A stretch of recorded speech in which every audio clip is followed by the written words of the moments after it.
Alright guys, let us understand discriminant of a quadratic equation. Discriminant होता क्या है?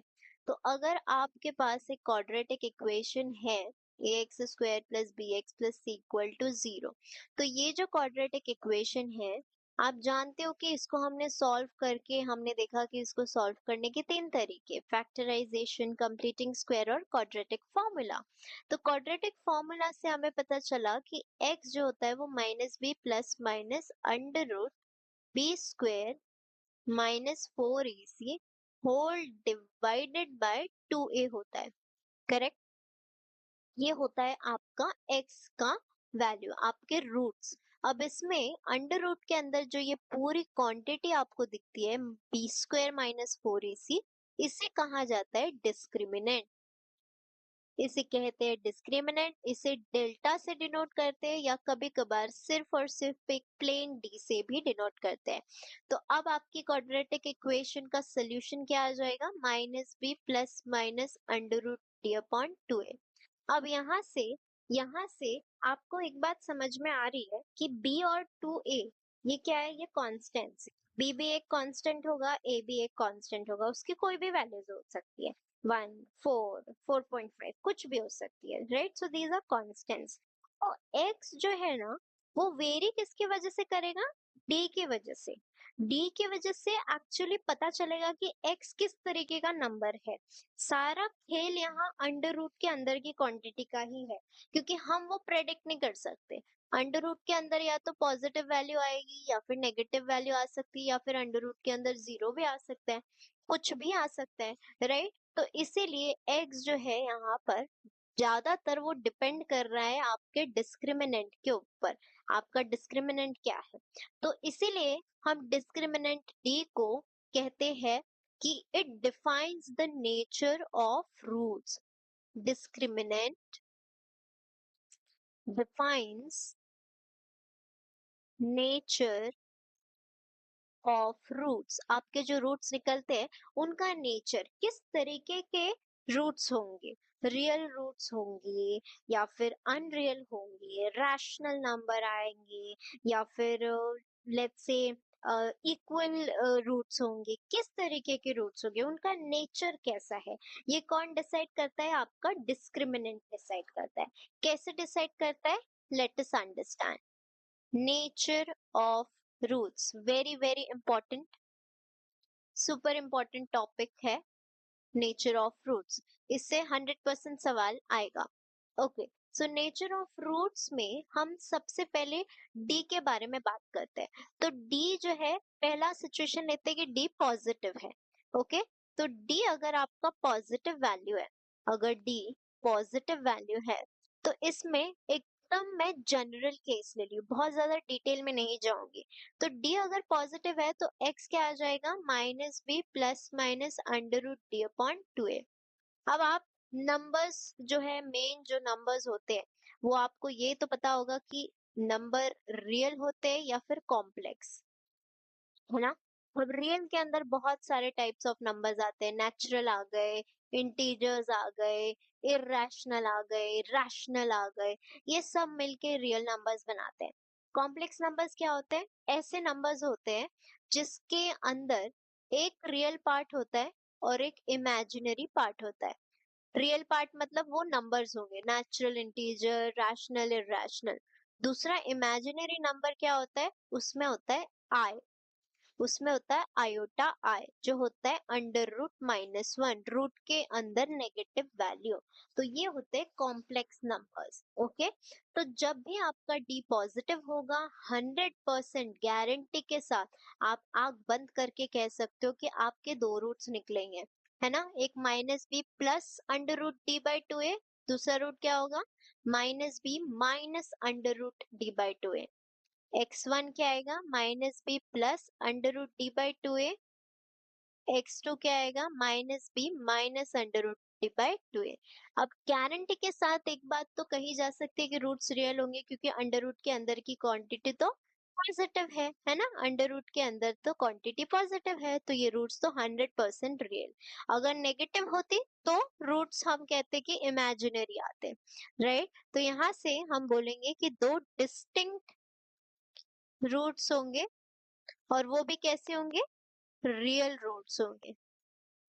अब इसके डेप्थ में जाते हैं, अब इसी के डेप्थ में जाते हैं। अब इसमें भी कुछ कंडीशंस ऐसी होती है, अगर डी पॉजिटिव है तो इसमें दो इम्पोर्टेंट तरीके हैं। अगर डी पॉजिटिव है तो अगर डी पॉजिटिव है तो एक बार क्या हो जाएगा कि डी एक परफेक्ट स्क्वायर होगा। डी एक परफेक्ट स्क्वायर मतलब डी के अंदर कोई परफेक्ट स्क्वायर नंबर आएगा, जैसे √4, √9, अंडर रूट लेट्स से 25, तो ये सब क्या हो जाएंगे? इंटू ये बन जाएगा 2, ये हो जाएगा 3, ये हो जाएगा 5, राइट? तो अंडर रूट जो है वो इजीली आपने ओपन कर लिया। तो अभी x क्या हो जाएगा? -b plus minus √d/2a। अब जैसे मान लो अगर √d की जगह पे √4 है, तो x क्या हो जाएगा? -b प्लस माइनस √4 खुल जाएगा और वो आ जाएगा 2। इसको अच्छे से लिख लेते हैं, ठीक है? तो ये क्या हो जाएगा? x आ जाएगा -b प्लस माइनस 2/2a। अब जो भी आंसर आएगा आपका, जो भी आंसर आएगा सब कांस्टेंट्स है, ठीक है? सब प्रॉपर रियल नंबर्स और कांस्टेंट्स है। -b लिख लो, जैसे 1 हो गया, 2, 3, कुछ भी, और a की भी कोई ना कोई वैल्यू है, राइट? तो अब यहाँ से आप एक बात ध्यान दो कि ये पूरा एक न्यूमरेटर और डिनोमिनेटर है, मतलब ये p बाय q के फॉर्मेट में है, राइट? ये p बाय q के फॉर्मेट में है, इसलिए हम कह सकते हैं कि जब d ग्रेटर देन 0 होगा और एक परफेक्ट स्क्वायर होगा, जब d ग्रेटर देन 0 होगा एंड एक परफेक्ट स्क्वायर होगा, तब क्या हो जाएगा? हमारे पास दो डिस्टिंक्ट अलग अलग रूट्स आएंगे, और वो कैसे होंगे? रैशनल नंबर्स होंगे, रैशनल रूट्स होंगे। अगर ये समझ में नहीं आ रहा है, इसका मतलब आपको अपने बेसिक्स पहले स्ट्रॉन्ग करने पड़ेंगे। आपको रैशनल नंबर, कॉम्प्लेक्स नंबर के एकदम बेसिक चीजें आपको पता होनी चाहिए, जो मैंने ऑलरेडी आपको इस वीडियो के थ्रू बता दिया है। फिर भी अगर समझ नहीं आ रहा है तो एक बार जस्ट गो थ्रू कर लो कि real numbers, rational numbers, irrational number ये क्या होते हैं। ओके, अब सेकंड कंडीशन, अब सेकंड कंडीशन ये है कि d ग्रेटर देन 0 तो है, लेकिन इस बार d एक परफेक्ट स्क्वायर नहीं है। अब d परफेक्ट स्क्वायर नहीं है मतलब अंडर रूट के अंदर कुछ ऐसी वैल्यूज है, √3, √5, √6, अब ये तो परफेक्ट स्क्वायर नहीं है ना। किसी भी नंबर का स्क्वायर करोगे तो 3 नहीं आएगा, 5 नहीं आएगा, 6 नहीं आएगा। तो ऐसे वक्त x की जो वैल्यू है वो क्या हो जाएगी? -b प्लस माइनस, अब जैसे मान लो √3 है तो वो तो ऐसे ही रहेगा, ओपन अप होगा ही नहीं। तो जब हमारे पास ऐसी वैल्यूज होती है अंडर रूट के अंदर, जिसको हम ओपन अप नहीं कर सकते, जिसको हम बाहर नहीं ले सकते, राइट? तो ये क्या होती है बेसिकली? इन्हें इरैशनल नंबर्स कहते हैं, ना कि rational. These are irrational number. √3 की वैल्यू जो है कुछ 1.7 समथिंग समथिंग समथिंग कुछ आती है, और ये वैल्यू कभी खत्म नहीं होती। It's like it's a non terminating value. जैसे मान लो 1.7, 1, 4, 5, 6, 8, 9, 10, 11, 12 कंटिन्यूअसली चलती रहेगी। तो जब ऐसे नंबर्स होते हैं, अंडर रूट की वैल्यूज जब ऐसी नंबर होती है जो नॉन टर्मिनेटिंग होती है, कभी खत्म नहीं होती है, राइट? हम इसको कैलकुलेशन के लिए अप्रोक्सीमेटली कुछ ना कुछ लिख लेते हैं, जैसे 1.714 हम यूज कर लेंगे फॉर कैलकुलेशन पर्पस, लेकिन मैथमेटिकली वैल्यू 1.741 एंड कंटिन्यूअसली चली रही है, चली रही है, चली रही है, कभी खत्म नहीं होती है। तो ऐसे नंबर्स को हम इरैशनल नंबर कहते हैं। तो अगर इरैशनल नंबर का एक भी पार्ट आपको दिख जाता है तो पूरा तो इरैशनल बन गया, है ना? क्योंकि ये और ये तो कांस्टेंट्स है, राइट? ये और ये तो कांस्टेंट है। तो constant plus irrational will be nothing but irrational, क्योंकि इसको तो आप ऐड ही नहीं कर पाओगे ना। अगर यहाँ -2 plus minus √3 upon let's say 2 ही है, या फिर 6 कर लेते हैं फिलहाल के लिए, ठीक है? तो ये पूरी क्वांटिटी में एक इरैशनल पार्ट तो है ही, तो जब एक इरैशनल पार्ट होता है तो पूरी वैल्यू इरैशनल बन जाती है। It is nothing but rational plus irrational is equal to irrational.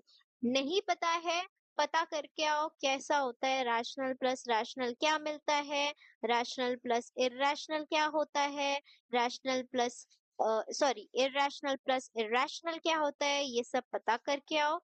आसानी से समझ में आ जाएगा। बेसिक स्ट्रॉन्ग करना very important.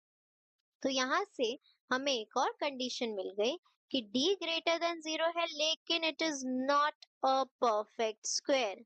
d is not a perfect square, it is not. I will just cross it. तो जब ऐसा होगा तब आपके पास कैसे रूट्स आएंगे? कुछ इस तरीके के रूट आएंगे। एक रूट क्या हो जाएगा? अब जैसे इसी सवाल में एक रूट हो जाएगा -2 प्लस √3 अपॉन 6। दूसरा रूट क्या हो जाएगा? -2 माइनस √3 अपॉन 6। तो जब आपको ऐसा कुछ दिखता है जिसमें बीच की सिर्फ साइन चेंज का मैटर है, बाकी सब कुछ सेम है, जैसे -2 प्लस √3, एक है -2 माइनस √3, तो ऐसे रूट्स को इस तरीके की वैल्यूज को हम कहते हैं कॉन्जुगेट पेयर। मतलब ये दोनों जो होते हैं ना, ट्विन्स होते हैं। कॉन्जुगेट पेयर्स जो होते हैं वो ट्विन्स होते हैं।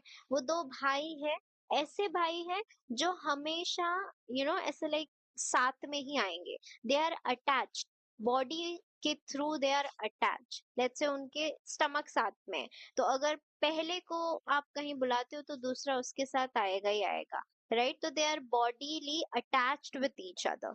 तो ये होते हैं कॉन्जुगेट रूट्स, हमेशा साथ में आएंगे। तो इररेशनल रूट्स। और अगर और स्पेसिफिकली बात करूं, वेरी वेरी इंपॉर्टेंट, जो आपको 100% याद होना चाहिए, कॉन्जुगेट पेयर्स होंगे। This is super important.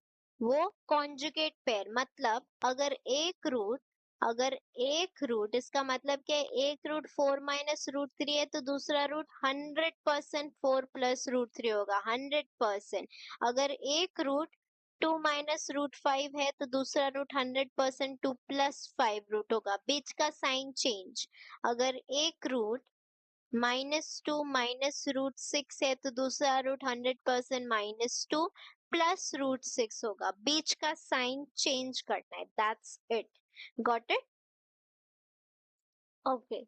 अब इन तीनों ही केसेस में आप ये दावे के साथ कह सकते हो कि इन तीनों ही केसेस के अंदर आपके जो रूट्स होंगे ना, वो रैशनल रियल नंबर्स होंगे।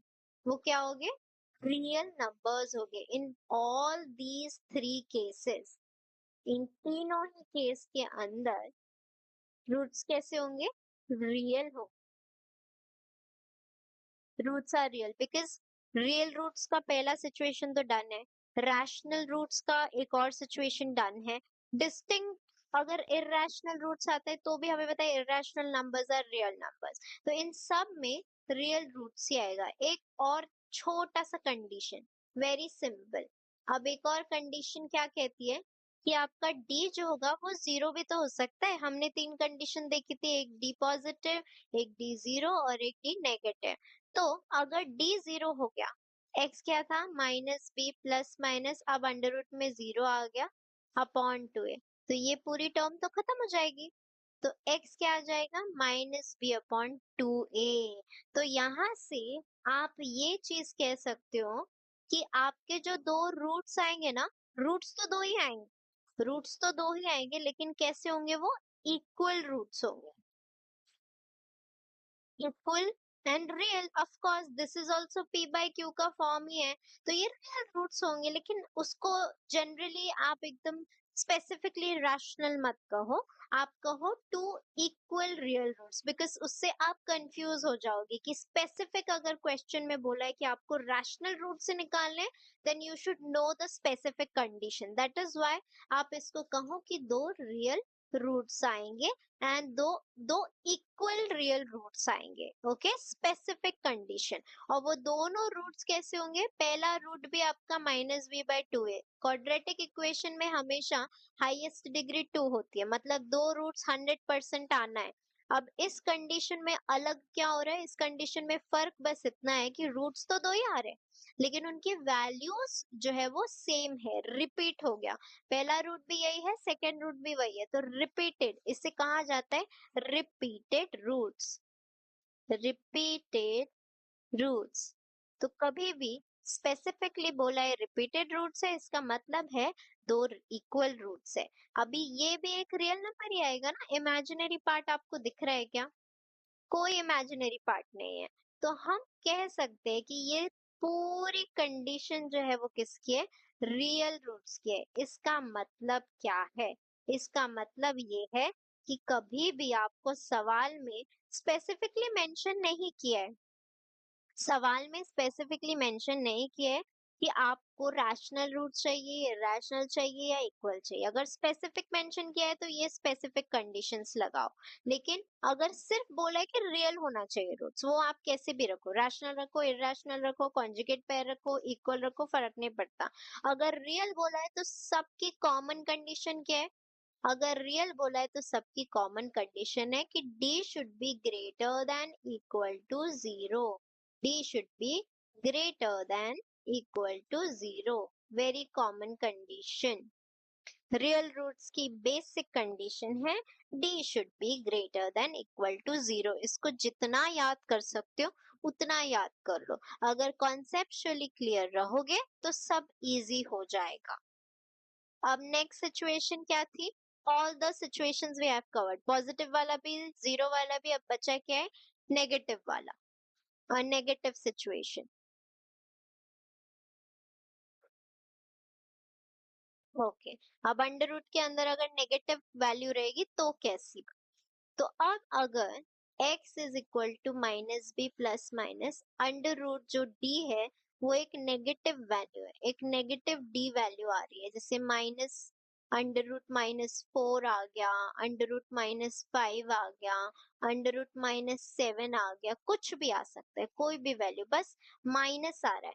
तो क्या होता है ना, हम इस पूरे माइनस चीज को अंडर रूट माइनस वन लिख सकते हैं, राइट? तो इस पूरे को हम लिखते हैं आई, इस पूरे को हम एक इमेजिनरी नंबर आई से डिनोट करते हैं। तो इससे क्या हो जाता है, x is equal to minus b plus minus, अब ये बाहर आके आयोटा बन जाता है, अंडर रूट वन, इसको आयोटा, इसको बाहर निकाल दिया जाता है और रूट डी आपका एज इट इज अंदर रहता है।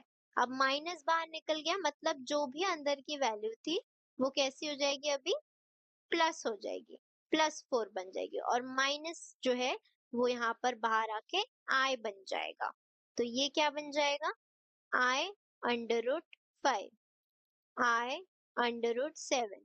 तो इसीलिए कई बार इसके अंदर ऐसे मॉड लिखा होता है, डी के आजू बाजू मॉड लिखा होता है कि भैया यहाँ पर आपका डी नेगेटिव था, अभी आई बाहर आ गया इसलिए डी पॉजिटिव निकलेगा। तो इससे कंफ्यूज नहीं होना है, सिंपल है। अंडर रूट माइनस वन को आई लिख दिया बाहर लाके, और अंडर रूट के अंदर की वैल्यू बची हुई वैसी की वैसी लिखनी है। Okay, whole divided by two a. तो अब एक रूट आ जाएगा minus b plus i under root d upon two a, और दूसरा रूट आ जाएगा minus b minus under root i upon d a. तो ये अगर जैसे मान लो इसका मैं एग्जांपल दे दूं, तो एक x1 आ गया minus let's say two plus i under root three, और एक आ गया माइनस टू। अब ऑफ कोर्स एक यहाँ इररेशनल दिख रहा है, तो दूसरा रूट ऐसा आएगा। तो अगेन ये क्या हो जाएंगे, कॉन्जुगेट पेयर हो जाएंगे। Again this will be conjugate pairs. मतलब अगर ये ये दोनों कैसे बिहेव करेंगे, ट्विंस ब्रदर के जैसे बिहेव करेंगे जिनकी बॉडी अटैच्ड है। अगर पहला आएगा तो दूसरा उसके साथ आएगा, चाहे उसका मन हो चाहे ना हो, उसको आना ही पड़ेगा।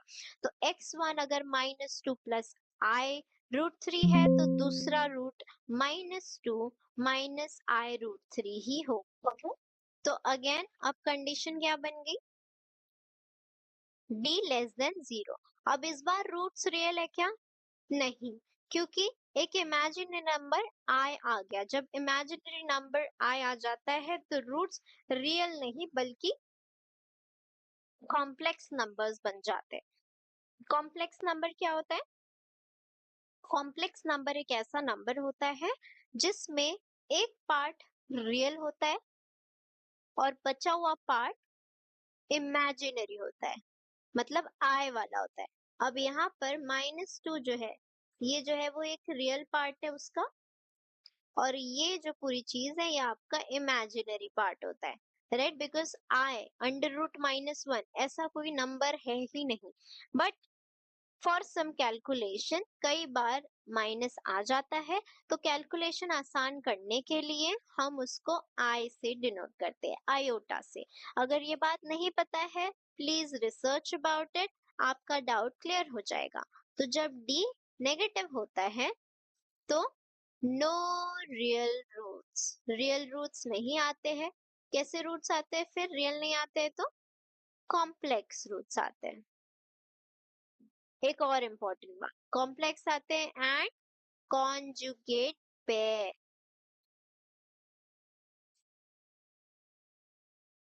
रूट के अंदर इरेशनल वैल्यू दिख जाए, मतलब पूरी रूट जो है वो एक इरेशनल वैल्यू दिख जाए, रूट के अंदर एक नॉन परफेक्ट स्क्वायर दिख जाए, तो हमेशा कॉन्जुगेट पेयर ही फॉर्म करता है। तो ये होता है नेचर ऑफ रूट्स। अब डी, आप जब आपको क्वाड्रेटिक इक्वेशंस दी होगी तो आप क्या करेंगे? वेरी गुड, आप डी निकालेंगे, डी से पता चल जाएगा कि रूट्स का नेचर कैसा है।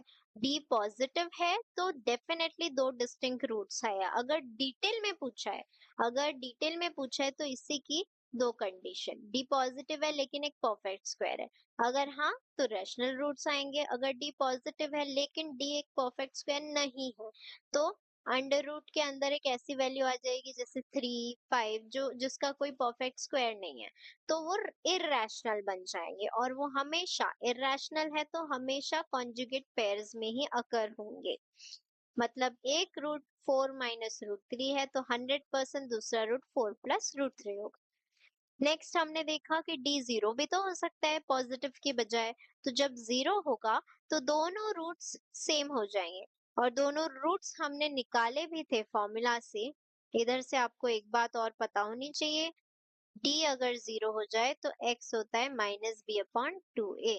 तो रूट क्या होता है? -b/2a, this you should know. Both the roots are this, okay, both the roots are this. Root अभी भी दो ही आ रहे हैं, आई रिपीट, रूट अभी भी दो ही आ रहे हैं, बस उनकी वैल्यूज सेम है, तो हम उसे रिपीटेड रूट्स कहते हैं।